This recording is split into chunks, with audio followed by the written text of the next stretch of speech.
things get even crazier. In a dramatic turn of events, Turbo is ultimately consumed by a Cybug, transforming into a monstrous Turbo-Cybug hybrid. Ralph What it is, guys, it's your boy BlastphamousHD. You guys sent me a video called How to Write a Twist Villain, Wreck-It Ralph, which was a really good animated movie. Saw it way back in the day, remember hardly nothing from it except for the fight scenes and the scenes showing the magical powers. Let's do this. When it comes to Wreck-It Ralph, it stands out not just as one of Disney's modern classics, but as a masterclass in storytelling, especially when it comes to its villain, Turbo, also known as King Candy. What makes Turbo such a standout twist villain is how the movie subtly lays out all the clues about his true identity, but you don't fully realize what they mean until that final jaw-dropping reveal. No way!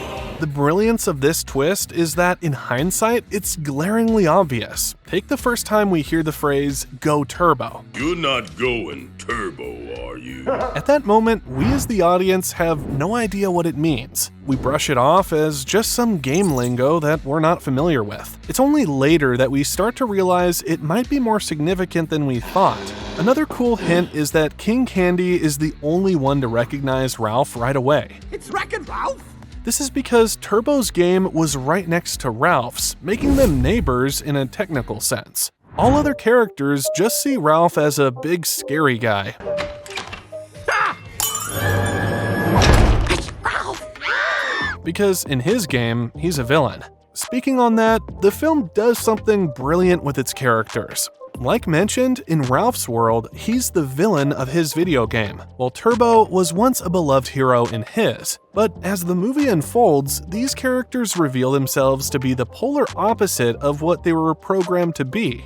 It's this character development that made Turbo a twist villain executed perfectly. His motivations? Relatable, even sympathetic. He simply didn't want to be unplugged and forgotten, a fear that any arcade character could understand. Reference that with King Candy from the start, it's clear that he's the main antagonist. He insists on maintaining order and tradition, often using his authority to enforce rules strictly. His reaction to Vanellope, whom he labels a glitch, reveals his intolerance for anything that disrupts his perfect world. And the way he manipulates Ralph by offering the medal back, attempting to remove him from Sugar Rush, shows his cunning side, yet masterfully hides the fact that he's actually Turbo, making the eventual reveal all the more satisfying.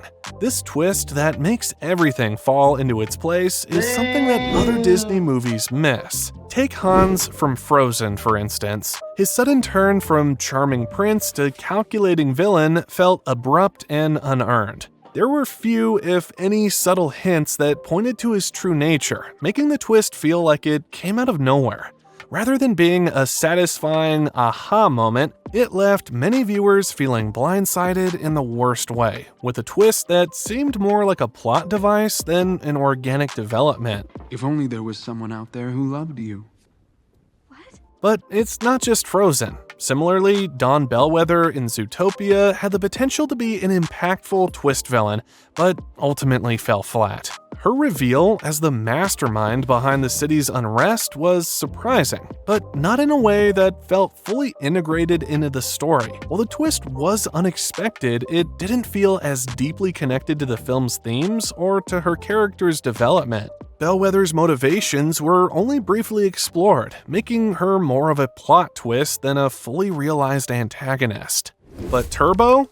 Turbo was different. His reveal was built up with subtle clues, clever misdirection, and a backstory that made everything click into place perfectly. This is how to write the perfect twist villain, as inspired by Wreck-It Ralph.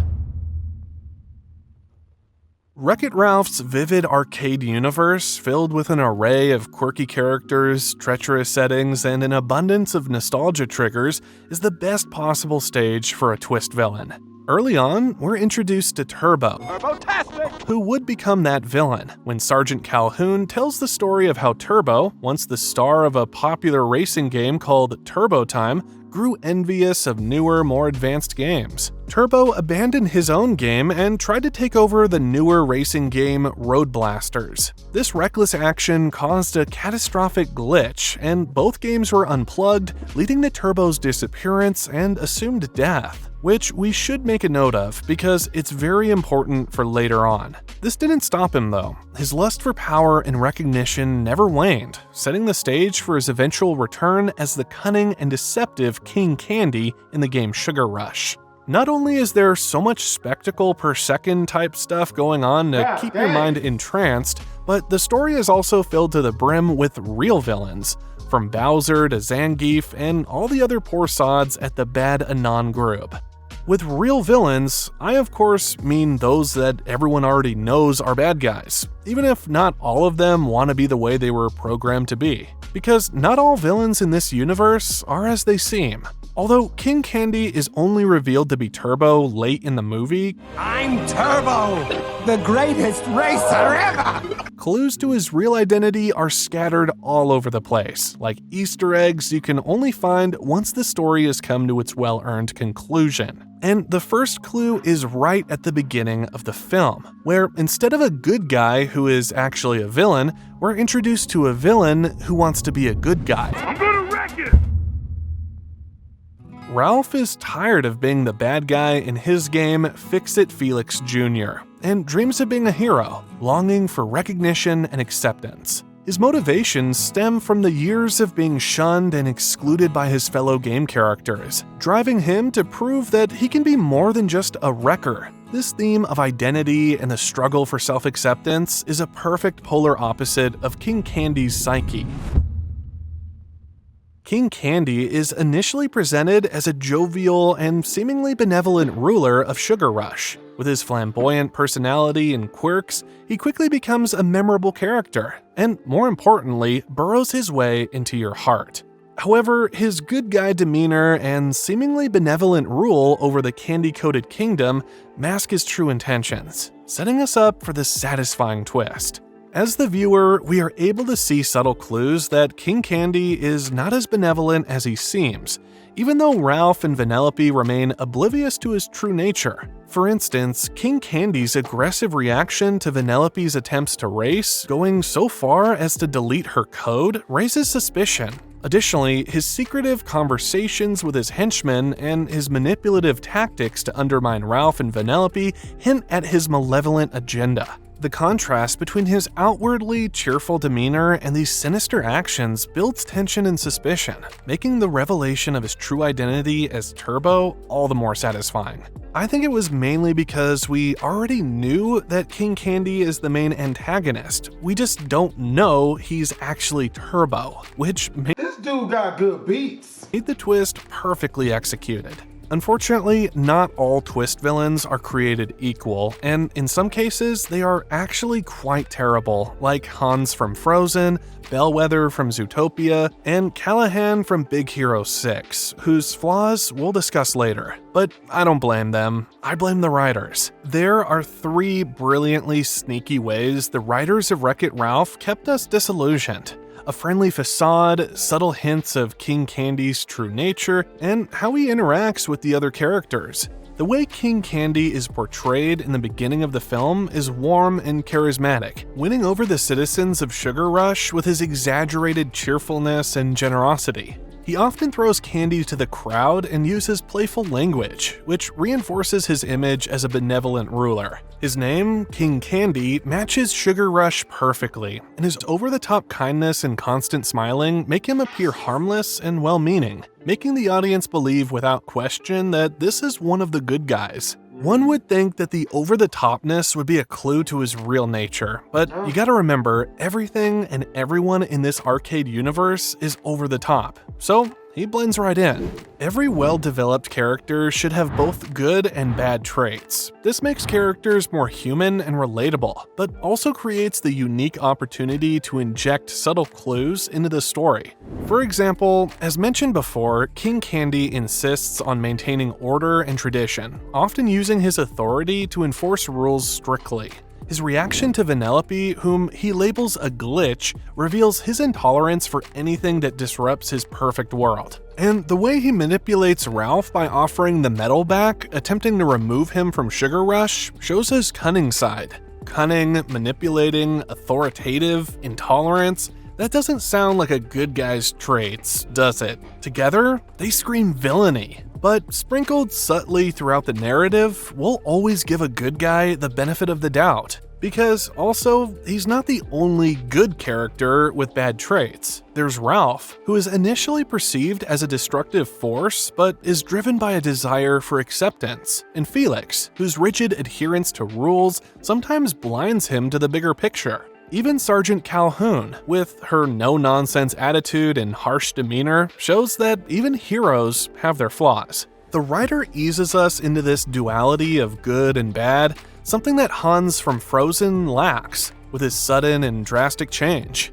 King Candy's broken nature is further revealed in his interactions with the other protagonists. His interactions with Vanellope are filled with disdain, and he goes to great lengths to prevent her from racing, highlighting his fear of losing control. Because if Vanellope were to race and cross the finish line, it would reset the game and restore her original code, revealing that she is actually the rightful ruler of Sugar Rush and exposing King Candy's true identity as Turbo. And while initially appearing helpful to Ralph, King Candy's true manipulative nature is revealed as he tries to convince Ralph that helping Vanellope will endanger the entire game.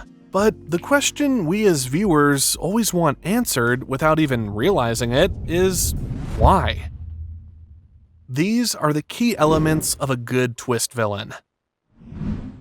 What characters do isn't always that interesting. As viewers, we crave the why. The why can change the way we see things and add flesh to one-dimensional characters. Let me explain. An evil guy lied about stealing money, but maybe the reason he did that was because he needed to pay for his 2-year-old daughter's life-saving surgery. Does that make you feel different about the character? And what about a guy that punched a bank robber mid-robbery? Turns out the reason he did that wasn't to stop the robbery, but to steal the money for himself 2 days later. How does that change your perception? Villains, and especially twist villains, need a believable and compelling reason for their actions. And King Candy, aka Turbo from Wreck-It Ralph, shows this perfectly. His jealousy and fear of becoming outdated drive his actions throughout the film. Turbo's desire to stay relevant is both relatable and understandable. We first see this in his backstory when he sabotages the newer racing game, which threatens his outdated game's popularity. This is his why. There is nothing more boring than a villain that's just evil for the sake of evil, like Governor Ratcliffe from Pocahontas, for instance. Governor Ratcliffe's motivations are shallow and purely greedy, making him feel flat and one-dimensional. No backstory, no why, no thanks. It's a universal truth that no one wants to be forgotten or left behind. While humans know that losing relevance is a part of life, video game characters programmed to play their roles forever likely do not. This makes Turbo's desperation to avoid being outdated even more moving, as he clings to his status and tries to keep his place in the spotlight at any cost.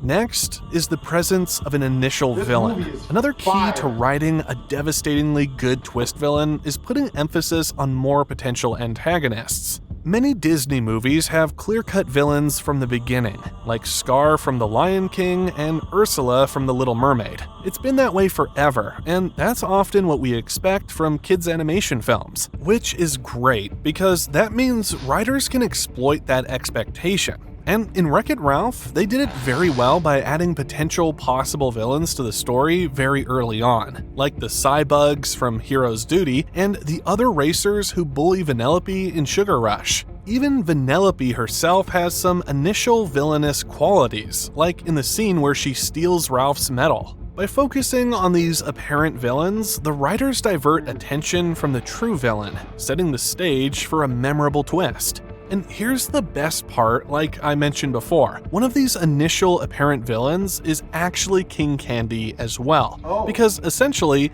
he isn't the twist villain. Turbo is. The narrative cleverly whispers to us that something is wrong with King Candy, and we expect it to lead to a revelatory finale. Is he as bad as the clues lead him to be? Or perhaps is he actually a good guy, and the clues are there to mislead us? At one point, we have so much evidence that King Candy being the villain starts to feel almost too obvious to us. And then, at last, we get rewarded with that amazing twist. King Candy is actually Turbo, a character that we might have dismissed because what he did, going into other games, wasn't necessarily bad.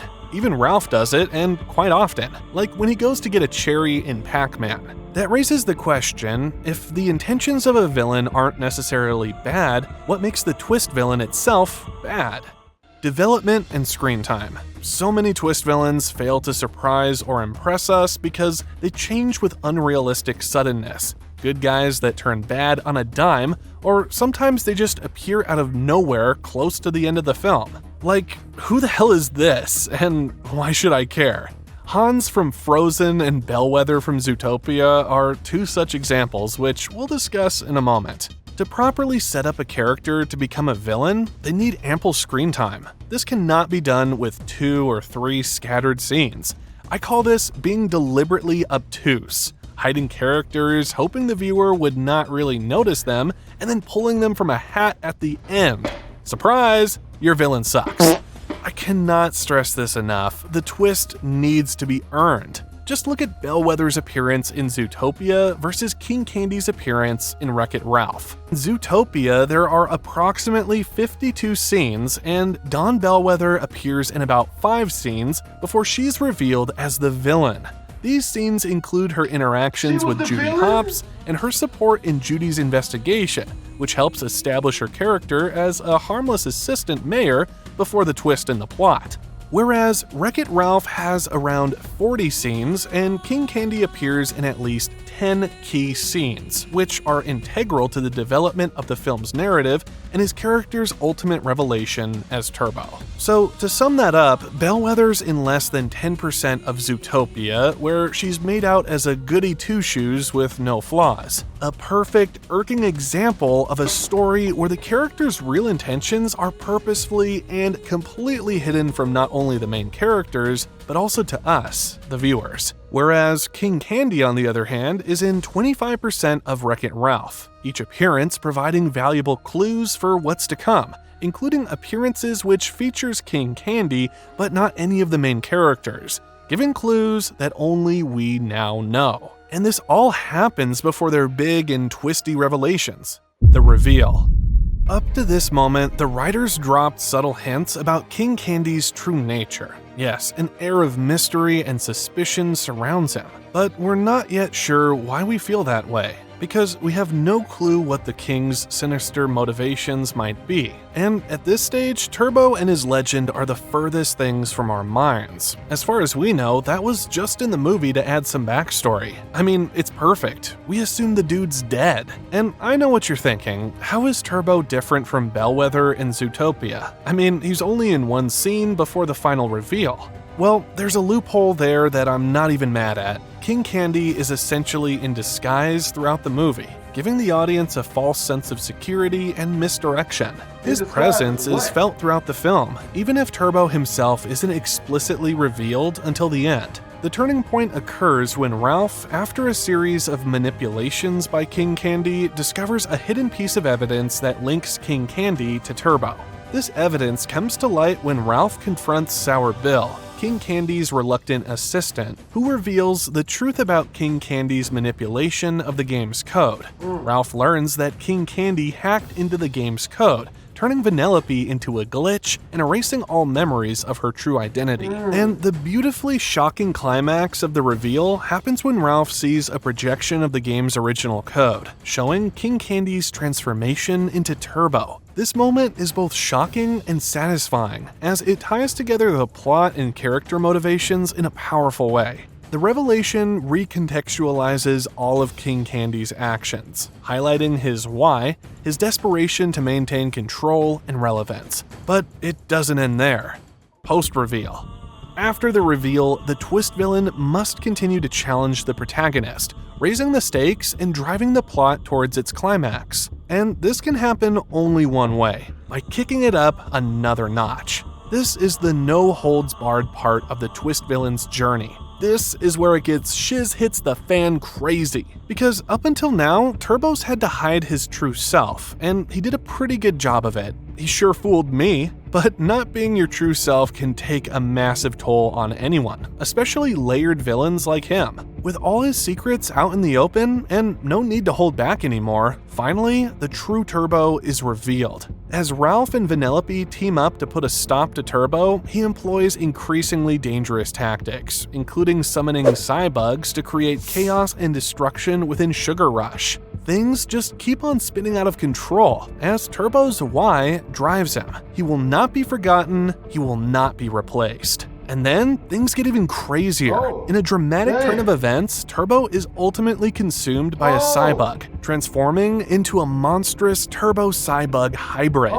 Ralph's bravery and self-sacrifice lead to the destruction of the beacon, attracting and eliminating all Cybugs, including Turbo. This heroic act allows Vanellope to cross the finish line, resetting the game and restoring her as the true ruler of Sugar Rush. King Candy / Turbo works wonderfully as a twist villain due to the effective build-up and subtle clues, strong motivation and relatable fears, and a memorable reveal that significantly impacts the narrative in the Wreck-It Ralph universe. What a story! But now comes the most valuable information yet. Get a pen and paper or something. You're gonna want to make a note of this. Before I get to one extremely nifty bonus tip for how to write a killer twist villain, first I need to reveal to you how not to write a twist villain. King Candy, aka Turbo, is probably the best twist villain out there. Disney did good. Up until that point, what followed was utterly atrocious. Seeing that this trope worked well, they tried to replicate it in Frozen, Zootopia, and Big Hero 6, with zero success. I'm not saying these are bad movies, I'm saying these are horribly written villains. Let's have a closer look at these examples. In Frozen, released 1 year after Wreck-It Ralph, Hans serves as the charming prince and initially supportive ally to Princess Anna. His sudden turn to villainy lacks clear reasons, making it unconvincing. The lack of foreshadowing and the abrupt reveal undermine his character arc, leaving audiences feeling blindsided rather than intrigued.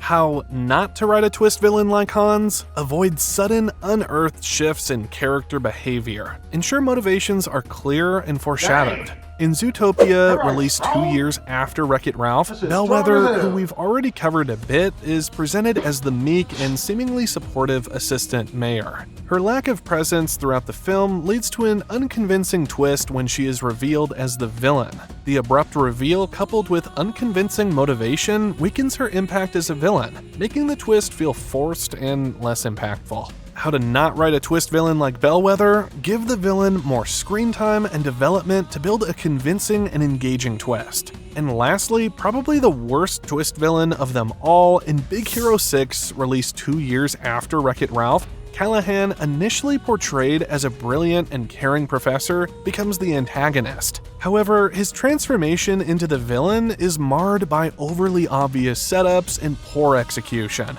His motivations are weak, and the twist is predictable, with a lack of subtlety and emotional depth, failing to engage the audience and diminishing the overall impact of his character's reveal. How not to write a twist villain like Callahan? Avoid overly obvious setups and ensure the twist is subtle, with well-developed motivations that add emotional depth. Alright, that was a lot of info, so let's summarize it, and then at the end I'll give you 2 bonus tips that might not be specifically applicable to King Candy, but could help you write an even better twist villain. First, create a vivid and engaging world. Use a dynamic setting filled with diverse characters and immersive environments to set the stage for a twist villain. 2. Ensure solid motivation. Give the villain his why, a believable and compelling reason for their actions, making their motivations relatable and understandable. 3. Introduce potential antagonists early. Present multiple potential villains early in the story to mislead the audience and divert attention from the true twist villain. 4. Provide ample screen time. Develop the villain's character with sufficient screen time, avoiding sudden, unearned shifts in behavior to make the twist feel earned. 5. Carefully build up to the reveal. Use subtle hints and foreshadowing throughout the story to create a build-up that makes the reveal both shocking and satisfying. 6. Maintain high stakes post-reveal. After the reveal, the twist villain should continue to challenge the protagonist, raising the stakes and driving the plot towards its climax. And here comes the bonus tips. Foreshadowing through apparent redemption.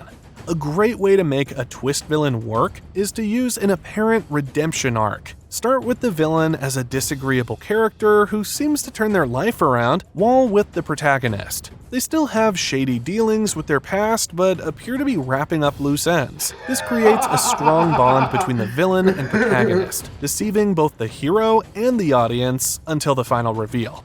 Dropping subtle clues and foreshadowing throughout the story, as we've learned, ensures the twist feels earned and realistic. This narrative device, known as dramatic irony, allows the audience to see the bigger picture and understand the implications of the character's actions and decisions. For instance, showing a scene where the antagonist sets a trap that the protagonists are walking into creates a sense of tension and anticipation.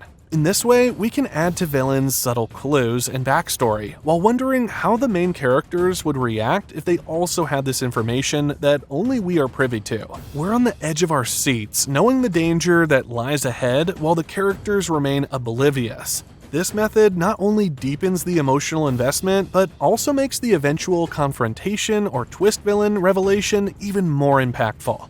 Thanks for watching, and let us know if any twist villains surprised you lately, or That was a very well edited video. Not only that, but I only saw a couple of parts of that movie, so that was all gravy for me visually. I will have to see that movie again. Join the Discord if you want to watch it with us. Hope you guys enjoyed the video. If you did, make sure to comment, like, and/or subscribe. It's your boy BlastphamousHD. Tweezums.